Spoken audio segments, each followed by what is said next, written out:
अस्सलाम वालेकुम जी। कैसे हैं आप सब? उम्मीद है बिल्कुल ठीक होंगे जी। तो आज मैं बना रही हूँ अपने हस्बैंड के लिए एग एंड चिकन बर्गर। उम्मीद है आपको अच्छा लगेगा। इसकी रेसिपी मैं आपके साथ शेयर कर रही हूँ।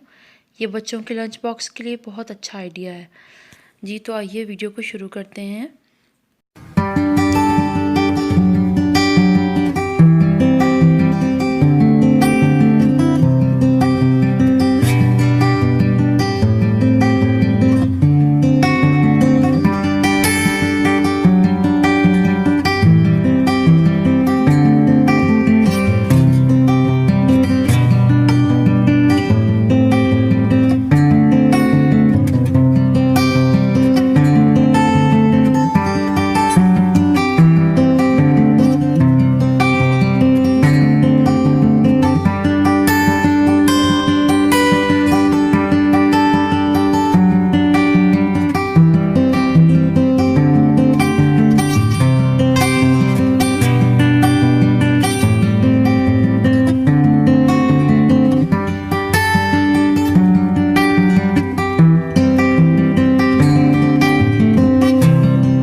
जी तो फ्रेंड्स, कैसा लगा आपको आज का व्लॉग?